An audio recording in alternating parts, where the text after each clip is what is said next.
how did you get into this crazy business? You're in the short-term rental business. You're a tour de force, as I like to say. Do you know what it's like when you discover something new and it's not just something like you're excited about, but you discover something that you abso-freaking-lutely love?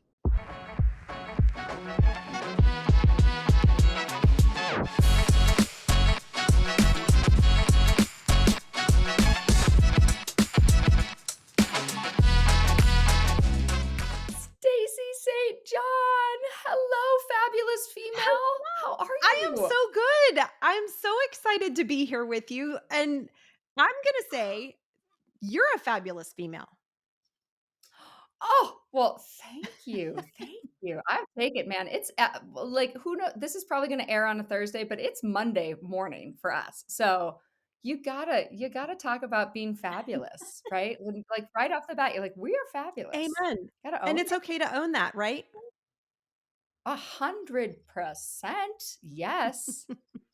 Yeah, I just like my new mantra for the year is just like step into your essence, like step into who you are, like just I own love it. that. Own Yeah. Well, you're owning it left and right, my friend. You're just like killing it.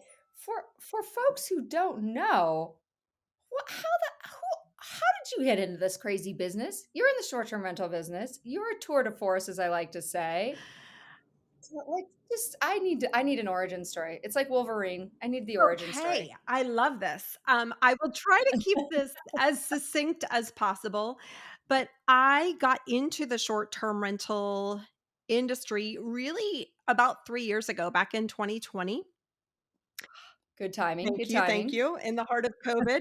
Um, so I was previously investing in long-term rentals and was, Mhm. in doing flip projects, and I have my real estate license here in Ohio, and long story short, when eviction moratorium started popping up due to COVID, my husband and Right. I decided that, hey, maybe buying another long term rental isn't in our best interest, because we might not have recourse if our tenant doesn't pay. So we Right. Right. decided that for us, we wanted to explore the world of short term rentals because, very candidly, someone would actually have to pay to get the keys, right?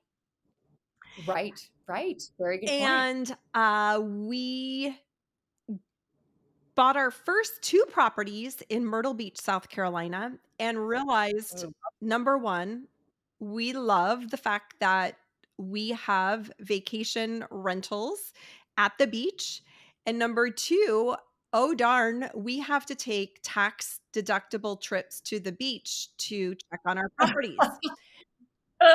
So, and it's really snowballed from there. So we own 10 short-term rentals, 9 of which are at the beach. One is in Hocking Hills, Ohio, just about 2 hours away from where I live.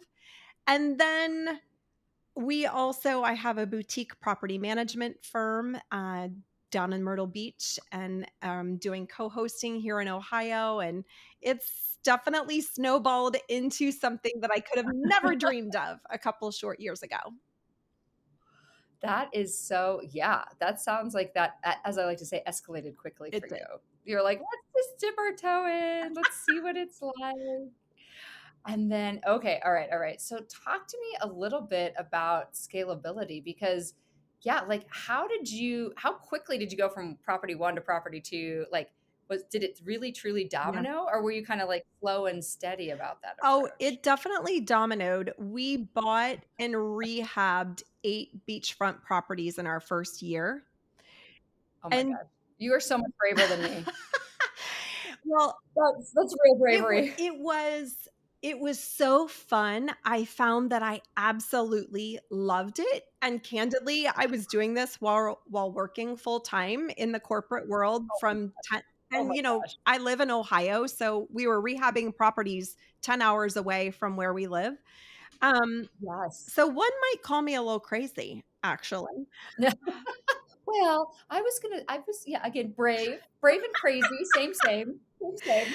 Yeah, but it was something. Do you know what it's like when you discover something new, and it's not just something like you're excited about, but you discover something that you abso-freaking-lutely love. And that's what it Mm, was yeah. for me. I was just so freaking excited about what we were doing. It never seemed like work. It never seemed scary to Oh, me. wow. Okay, okay. Well, you not only are you maybe just a skosh crazy, extremely brave, but also I think that you really hit a really important thread there, right? Which is just like to me, and let me just explain that I went to school for interior design. Like this is the stuff that should excite me too. But there's a reason I'm obviously not in interior design anymore. I'm like, how in the heck could you get excited about renovations? Oh my God. Oh my God. But but talk to me a little bit about yeah, like sort of what is it about it that you love? Like it's because I'm sure it's not the headache of like, what's the lead time on that floor Right. tile? Exactly. You know, for me, a couple of things excited me. Number 1, I knew I was forcing appreciation in this real estate. So I knew it had a financial Love impact, okay, from performing those renovations. Number 2, strategically, I selected that particular market for a few different reasons. And mm, yes. one of the reasons was because I knew that I wanted to rehab something. And number 2, Okay. there were so many opportunities to find super ugly properties there. Um, but the thing that excited me was about creating a space that had the vibe of Mm. a relaxing place where someone would walk in the door and go, "Oh, this is so amazing." You Oh. know, there was something that just lit me up inside about that. Um, and candidly, you know, when I was a kid, I would vacation at the beach, and those memories of my vacations from when I was a little girl still stick with me today. And Oh. so for me, again, when I'm looking to decorate or stage or furnish or rehab a property, and I am no interior designer by any stretch of the imagination, but it's like there's some underlying satisfaction. Like, this is going to be a beautiful place where someone makes memories for their family. Yes. And so Yeah. I don't know, I find that so fun. I don't know why, but I do.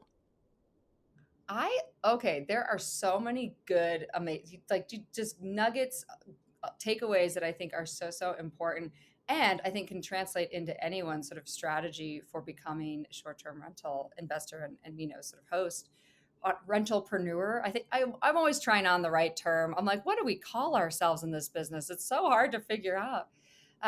So the first thing was like one, like sort of like what were your motivations, right? And it sounds like one of the motivations absolutely was like profitability, right? So you were thinking, okay, this is a place I know people will love to go.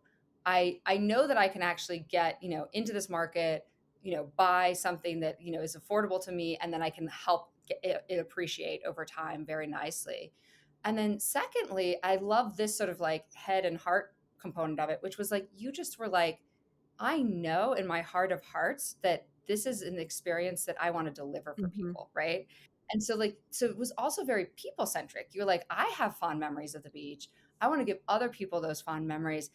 I think that's a really really important part. We talk a lot about that actually on the podcast and I like love to come up with a clever quip. So I always say like put the host back in like hospitality, right? Because it's like this is a business about people and about memories and about experiences. And if you kind of forget that Mhm. component of it, I think it's really hard to be successful, honestly, right? So like I love that you had a visceral connection. You had an emotional connection to your Mhm. guests. Yeah. And you know what? One of my favorite things to this day is to go into my properties and look at the guest book.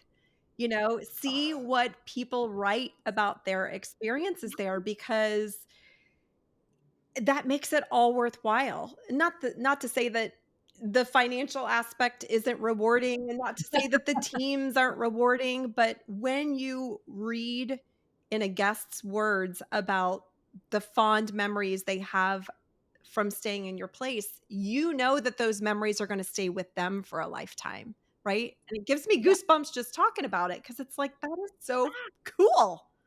So cool. No, it is incredibly cool, and, like, yeah, you reframed a lot of things for because sometimes we do get a lot of guests on the show, that are a little bit more focused on, like, the profitability and the numbers and the things like that, so I love that we're talking about a totally different sort of motivation, right? And I think and also, to your point, they can coexist, right? I mean, and that's kind of the holy grail, I would Amen. say, which is, like, feeling like you're doing something good, you're contributing to something positive for folks, and you're also, of course, able to be profitable in doing it. I love that. Well, yeah, I mean, you obviously struck a chord for me because I am just like dreaming of taking my kids to the beach for the first time because they've never been like. But I'm like Caribbean beach. I'm like, we are going. I just want you to play in the sand on the beach, make a castle, the whole nine, sister, the So, whole I nine. am a huge fan of the Caribbean, even though my properties are not in the Caribbean.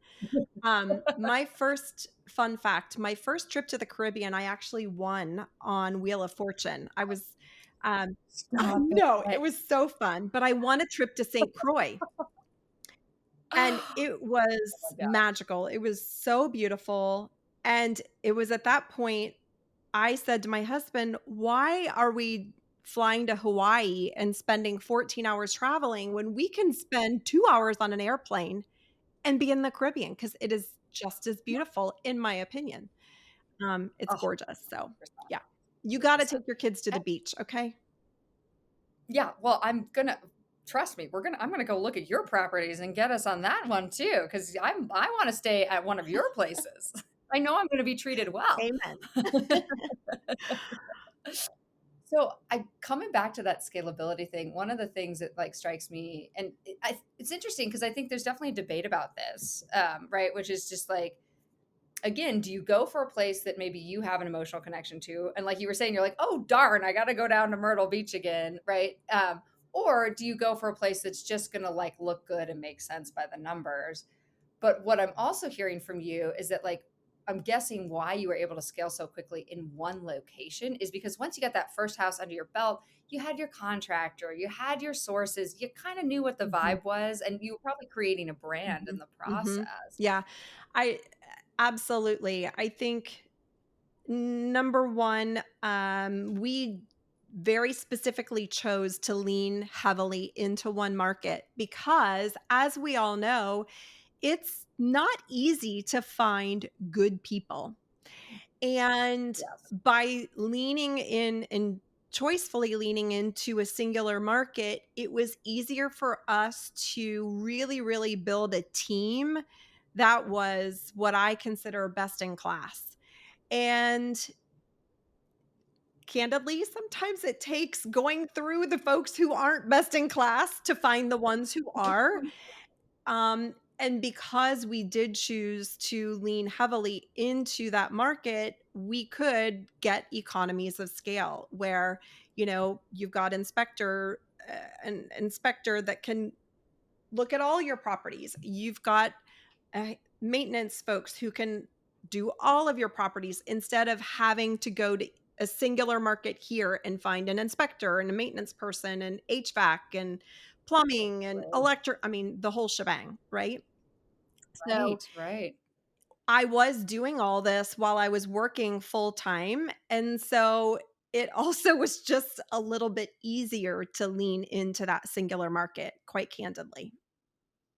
100%. But I think that's really smart too from my perspective. I think the takeaway there is like, you know, don't try to like be a superhuman, right? Like be efficient, be smart about this, like set yourself up for success, right? Amen to that. Yes. Sure. Yes. Absolutely. Yeah, yeah. And also you're making me feel like a slacker because I basically am only holding down a full-time job right now, but Well, again, this maybe call me crazy piece comes back in. So, yeah, don't you are totally not a slacker. I can tell you that. And, I think you're doing amazing things. So, well, thank you. Thank you. Thank you. I love so tell me how so then what possessed you to get into the Ohio business? What were the market conditions there where you were like, "No, I think there's something happening in Ohio, I'm Been sure. happening. So I There's something cooking over here." I was actually speaking at the STR Wealth Conference last June, and the founder of another data company had mentioned, "Hey, you should look into Logan, Ohio. It's right in your backyard, Stacy." What? Yeah. And so I thought, well, it's not the beach, but let me look into this. And sure enough, What? there were tremendous opportunities in that market. And it's in an area called Hocking Hills, which is I would call a regional vacation destination. And Gotcha. every time my family has personally tried to go to Hocking Hills, we can never find a place to stay. And What? so, Oh, the creative juices started flowing in my mind and thinking, well, heck, we were finally ready to diversify. We were actually looking to diversify into a second market by this point. And love that. so by choosing a market that number one, I had interest in from a financial standpoint, but number two, afforded us opportunities to find someplace a bit closer. So Hocking Hills is about 2 Yeah. hours instead of 10 hours. Making that 2 hour trek is nothing. Yeah, It's yeah. super duper easy and I can get there and back in a day, although I don't go very often. Um, but anyway, that's what kind of spurred me on to that secondary market, and we are just now beginning to replicate what we did in Myrtle Beach into that market as well. Oh my goodness. I love this. Well, firstly, I love that data helped inform that Mhm. decision, right? But I also think, again, there's like just a nice little balancing act. We always tell everyone is like, yes, definitely look at the data and then, validate it with some good hunches, right? Like, and to your point, like your big clue there was like, oh, wait, we can never find a place, which means supply is definitely not Mhm. outpacing Mhm. demand in Logan, Right. Ohio, and it's a little niche market. It's so funny. Yeah, I've talked to a couple other people that have that sort of like, again, like you can just look in your own backyard because in every state there are these attractions, these destinations that people are going for. And frankly, lots of people want to just drive 2 hours to Right. go on vacation, not to fly 10, 2 hours or whatever. Totally. That's One fascinating. I absolutely love one that. sorry to interrupt you. One thing No, that do. I also think is really important to point out is understanding why you're investing to begin with, number 1. Ooh, I love Number this. 2, if you're investing with your spouse or a partner, sitting down and building out a vision for what you want Mm.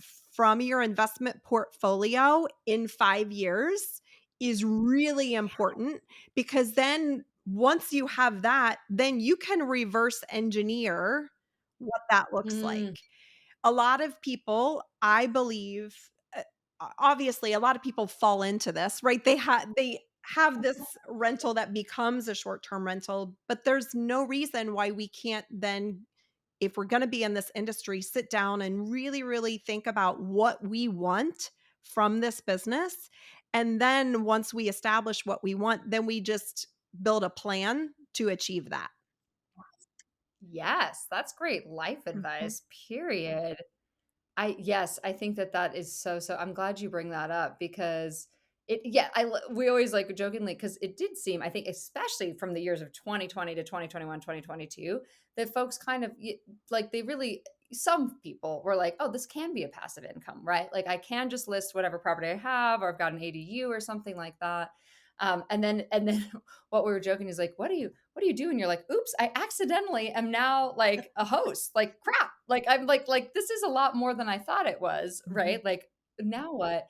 And so sitting down and thinking about like what you really want to achieve. And I love this, like really torturing the why. Why am I mhm. doing this? Right. And again, like if it's just for the money, that's one strategy. And that's a completely different strategy than if you're sort of motivated, also by delivering experience. Absolutely, and you can look at that in general across your investment portfolio, but you can also look at that from a singular property perspective.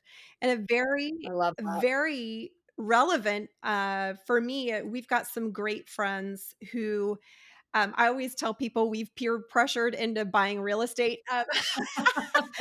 So Hey, it's not terrible. They'll thank you later, Stacey. no. But so now they own 4 beach condos, and, That's some good oh, peer no, pressuring. I know, but we have a blast doing it together. But I share that because they're a husband and wife, and they're looking to acquire another property, and they're having trouble finding the right property because they're each wanting to approach this next acquisition for different reasons. And again, That's not relatable to me at all. and so I think even when you look at from a micro perspective, why are we looking to acquire this property? Is it because we want a place for our family to enjoy and we want it to just pay for itself potentially or offset the cost of Right, owning this property? Or are we wanting to have an investment first approach where, hey, it's going to it's going to be a financial investment for us, and oh, by the way, we get to enjoy it a couple times of the year. Those are two very right. different conversations when we're thinking about acquiring a piece of real estate. So I think you can look at that from a macro perspective, but also on the micro level, you can look at that from each individual property. Yeah, yeah, yeah, yeah. You're making me think it's easier to invest, without a spouse. No, I'm kidding. But Well, I that's do for I a think different podcast there, right yeah, now. that's another podcast. We won't go into that. But I remember when my husband and I bought our first property, it really was like such a good eye-opening experience for us to because you can't have it all. Like you can't those are two very different strategies. Like they're just in conflict with Mhm. each other. So you kind of have to pick a lane. But again, you could do that with one property and then the next property pick the other lane in theory. Well, I would love to know sort of like I love that you were like we were at a point where we were ready to diversify our portfolio. What what was it? What were sort of like the criterias in your mind where you were like, "No, I'm ready to diversify." How did you know you were ready? Sure. Well, a couple of things really, really were important for us. And the way that I've set up my business might be a little bit different than most people's, but I have a 24/7 concierge team that takes care of all of my guest bookings, Very cool. inquiries, troubleshooting, maintenance, coordinating with getting cleaners set, all the fun stuff when it comes to the day-to-day operations. And I did that. Number Yes. 1 was one of the reasons is, again, I was working full time while I was Yes. building this business. So Right. as you might imagine, the beach is a seasonal market, right? So a lot of people love, love, love to come to the beach in the summertime, and we absolutely have people that visit in the spring and the fall. However, the ADRs are very different in those shoulder seasons. And then Yeah. wintertime is like crickets. You know what I mean? Like not many people want to come for a family vacation to Myrtle Beach, South Carolina when it's 50 degrees outside. So in the wintertime, we tend to shift to a midterm rental strategy where we'll host snowbirds, for 4, 6, 8 weeks at a time. Well, as you Right. might imagine, regardless of whether people are traveling to the beach or not, we have fixed costs in our business. Yes. And so Yes. we were looking to diversify to help obviously defray some of the slowness of the winter season, and we were looking for another market which wasn't as seasonal as with the highs and the lows, number 1, but number 2, looking for a market where the peak season was different than the peak season at the beach. Mhm. So it would help us balance things out from an income and expense perspective. That's fabulous. I love that. No, that makes a lot of good logical sense. I Mm, well, you know, I love also yeah, you're so smart. Um, The other thing that I love about your approach, which again, I think is super, super important for anyone just starting out like myself, is this idea of like treating this as a business. So even though you had a full-time job, right? I'm guessing that part of maybe what was on your 5-year vision board was not having a full-time corporate job. You could be right about that, Mariah. Absolutely. Yes, I was looking for an exit for sure. But what is probably was an advantage for you is that having worked in that world, you probably brought some did you bring some of that sort of knowledge of like being a business leader, being in an actual business where I'm sure there were things that you were concerned about, like what's my revenue and what's my Right. EBITDA and all Right. those fun things. Absolutely. I think it is so critically important, in my opinion, for anyone who is a short term rental owner or operator to understand that you are a business leader. You're not Yes. just the owner of a property or a Right. host to guests. You are a, CEO of your business. And Hell I yes. also think the business leader mentality is very different than a business owner mentality.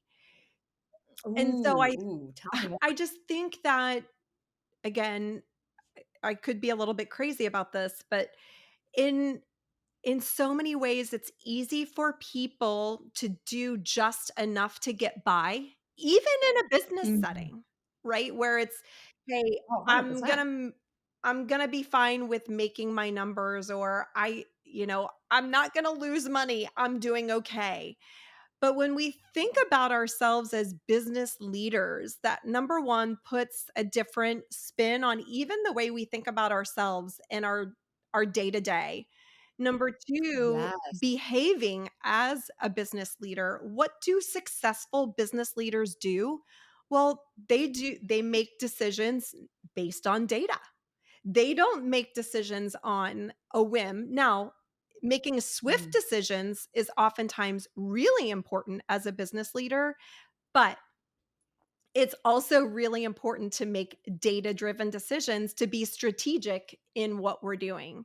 So I think um, for me, having the perspective of number one, recognizing that data is a really important piece of this business has been critical. But number two, I was trained in my corporate life in Mm. something called EOS, and Ooh, yeah. it's an employee entrepreneurial system, right? For it's I think it's called employee operational system. But you think about the books you've heard, Traction and Rocket Fuel. It's all of the infrastructure of how to make a small business thrive. And one of the things that's really important is that your actions in your business align with what you say you want from your business, right? So again, it's those Mhm. 5-year goals. Well, are we making day-to-day decisions in our business that align with what we want 5 years from now or even this year?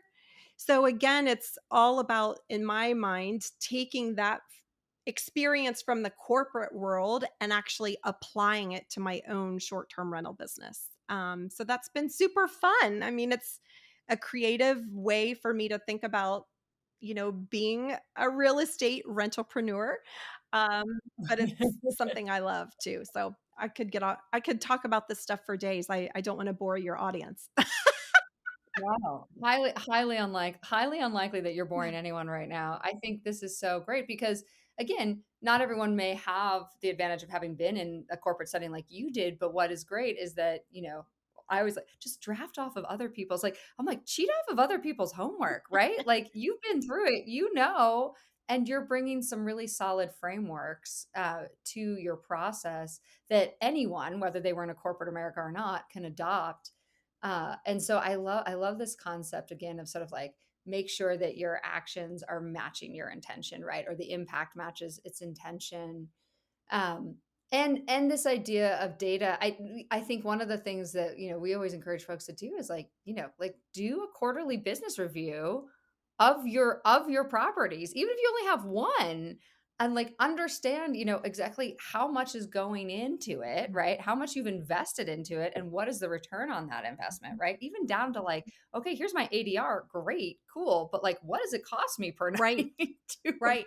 Well, and to your point, not only doing a quarterly business review, but also looking at trends in the data because it's very Yes. easy to get caught up into, well, what does this metric really mean?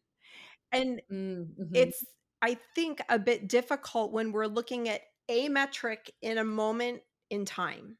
However, Yeah. when we simply track those metrics over time, you can begin to see trends emerging just naturally and organically.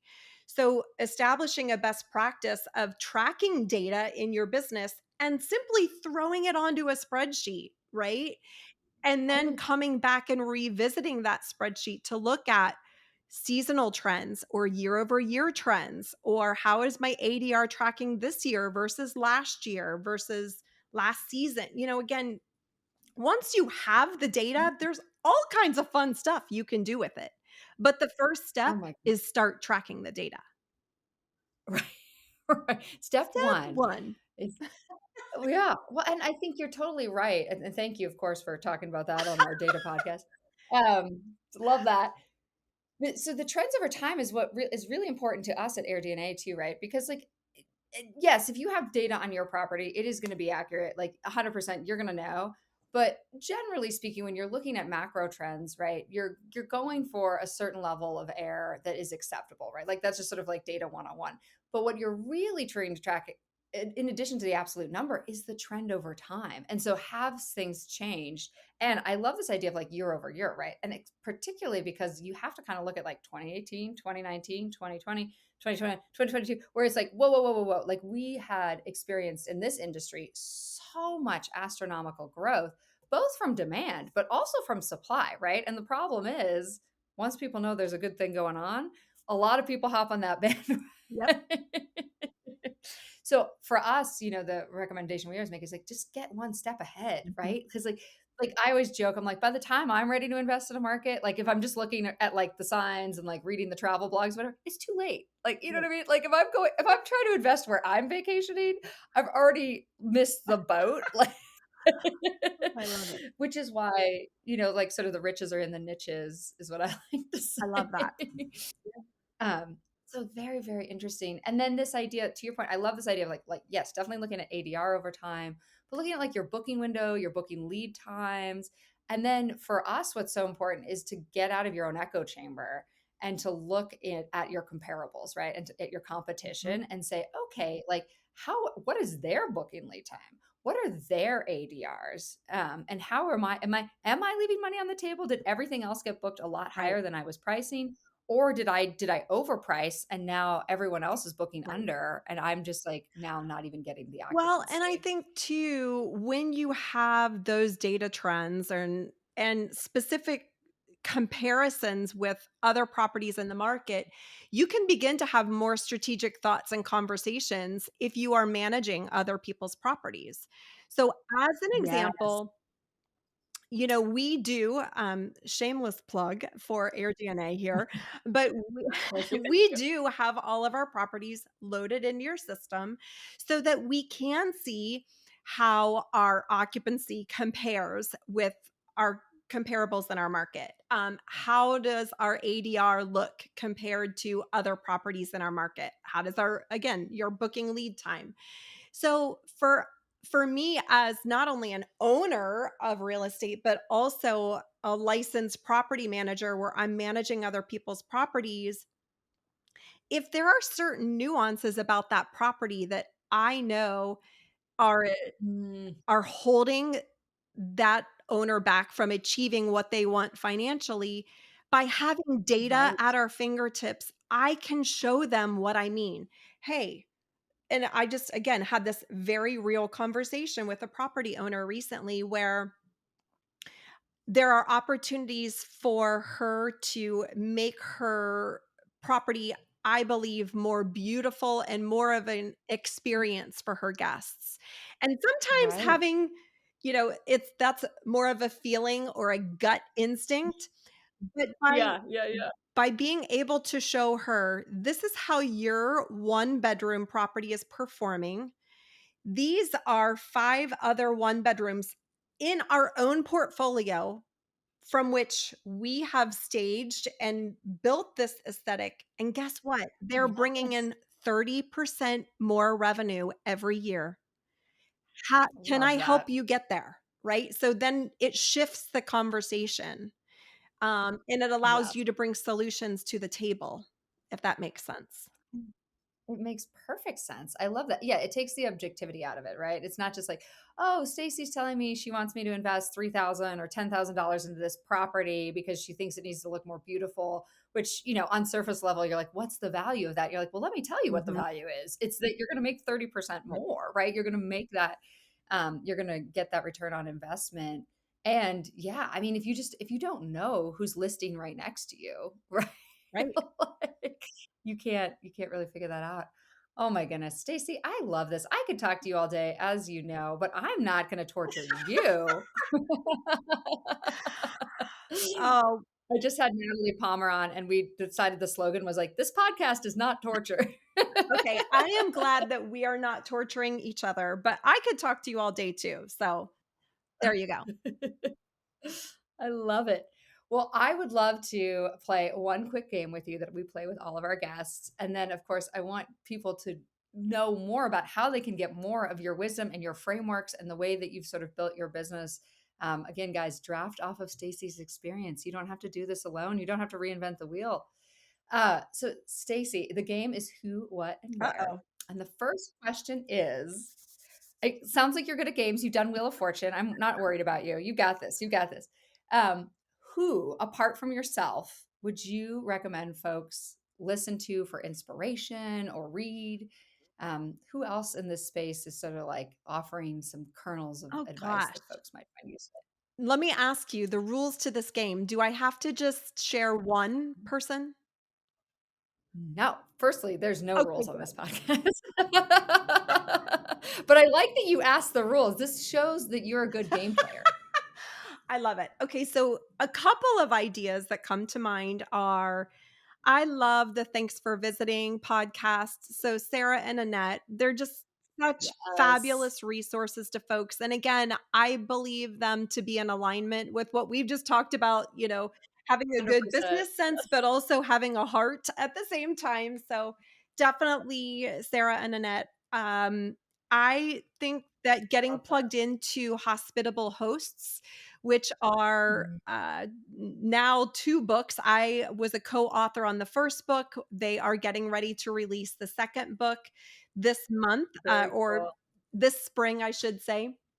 And so by reading those books, you actually have exposure to hosts from all around the world and what their nuggets and helpful insights have been. So it really just is a potpourri of different people's experiences, and I think that that's a really good resource. Am I allowed to shamelessly plug my Facebook group for any? Okay, Yes, you are 100%. Again, there's no rules here. I don't wanna No, step on people toes. need to know. But, I've got a Facebook group called Female Short-Term Rental Investors, and we Love have that. almost, as of today, just shy of 36,000 women from all around the world who eat, sleep, breathe, and talk short-term rentals every day. And so, ladies, if you are listening, would love, love, love to welcome you inside of there. There are so many fabulous people in this industry. I feel like I'm doing a lot of people a disservice by not mentioning them, but I think that's also one of the beauties of this industry is that there are so many fabulous people who are here to help. You think about Julie George and Tracy Northcott and Valerie Malone. I mean, there's so many fabulous women and guys. Sorry, I'm talking about women here. But so many fabulous guys too. Bill Faith, Mike Shogren, Mark Simpson, so many great people. So definitely get plugged into all those folks, and the Hospitable Host books, I think, can also be a fabulous resource. That was a really long answer, and I'm really sorry it took me so long. That's okay. We're not going to penalize you for it. There was no time. I think there was a really good takeaway in that as well, Stacey, which is just like, you know, there's a veritable smorgasbord, as you would say, of options. So you're probably going to find somebody that resonates with your strategy, find somebody that has, some curls with them, and don't just listen to one Yeah, person. Get multiple people in totally. there. And in fact, like anyone, even just like to your point, like just Joe Schmoes and Jane Schmoes that are doing it on Facebook groups and telling you what they're Yeah. thinking. Um, I love that. All right, well, you ready for your I next I think question? so. All right, this one is just what do you wish you knew that you now know, but when you first started, what sort of like do you wish that somebody had told you? Now, since we're imparting advice to other folks that are Okay. just getting started. So, I share this that I am a recovering perfectionist. Ooh, I like this. I like where you're headed with Okay. this. Talk to Okay. me. So, what I wish I knew was that, am I allowed to cuss, by the way? 100%. Okay. Yes. I mean, Yes. okay. So what I wish I knew was that shit was gonna happen, and that I love I that. didn't need to get so stressed out about said shit happening. Um, Yeah. so I think those moments where, I'm gonna say it again, shit happens. I'm trying not to cuss, but it's just, it's rolling off my Cuss tongue away. there, I Mariah. mean, that was like the nicest cuss word. I mean, I was like, I should probably bring that back into my lexicon. I usually just go for the F bomb. But when at the beginning of my journey, since I am a perfectionist, or I'm a recovering perfectionist, I Recovering, would yes. personally get so stressed out when things went Oh, wrong. And guess what? Again, right, things are going to right. go wrong. When you're new, you're Yep, going to mess up. It's okay. It's important to utilize and leverage those mess ups as opportunities, I say, to fail forward. So, how do we yes. resolve this issue? And then, how do we build a process so this issue doesn't happen again? But when you're new, again, it's not as clear. So I found myself getting extremely stressed out by Mm. an air conditioner that went out in the middle of the summer. And could I have done a darn thing about that? You know, leading up to there? Right, No. No. right, right. However, taking the emotion out of it and understanding, all right, here's the process for, maintenance. We have a process for calling maintenance. If they check it out and they can't fix it, then we call the HVAC people. Again, building that process was something that was important. But at the end of the day, you want your guests to have an amazing experience, right? And Right, so right. not letting that affect me personally was something Yes. that I wish I knew early on. I love that advice. Yeah, I think that's yeah, if you're not failing, you're probably not learning is what Mhm, I always say, mhm. right? Like and then to that other point, right? Like, yeah, you're going to drive yourself crazy if you're worried about like, did I put enough coffee in the thing? Is the air conditioning working? Is the pillow the right, Right, right. thickness for The right this? softness.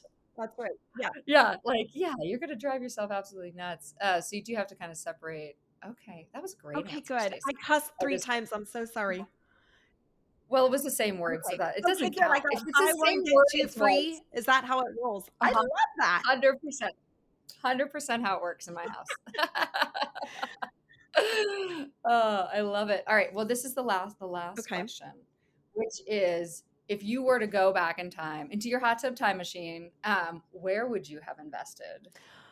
Well, I feel like I would have invested in the same places where I did invest, because I did a That lot is. of research prior to Mhm. selecting my markets. And so I feel really good about where we've chosen to have our properties.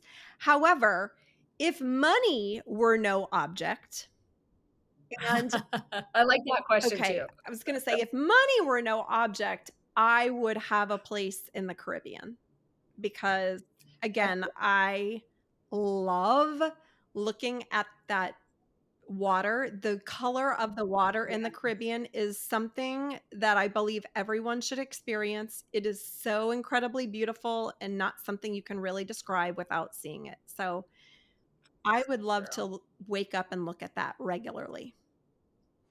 Well, I'm going to put that on both of our vision Okay, boards good. for the next 5 years. Okay, let's get that I on the vision love board immediately. And I think that's a great, I mean, hey, that is a great answer. You're like, no, like I did the homework. I made sure that I was going to go into a market that I was not going to regret. And I don't feel like I missed an opportunity. That's it. fabulous. Well, Stacey, if folks, which I know they will, want to know more, get more of the good Stacey St. John methodology, how should they get a hold of you? Where's the place to find Stacey St. John apart from the Caribbean Apart from the someday? Caribbean. So a couple of different places, they can go directly to my website, which is stacystjohn.com. And that is probably the easiest place to get me. You can also find me on Facebook. Ladies, you are more than welcome to dive into my Facebook group called Female Short-Term Rental Investors. I'm also on Yeah. Instagram. So I try to be in as many places as possible on LinkedIn, but probably the easiest place to get me is through my website, stacystjohn.com. I love it. Well, and it's a beautiful website, by the Thank you. way. It was I enjoyed going through it Thank myself you. Thank thoroughly. you.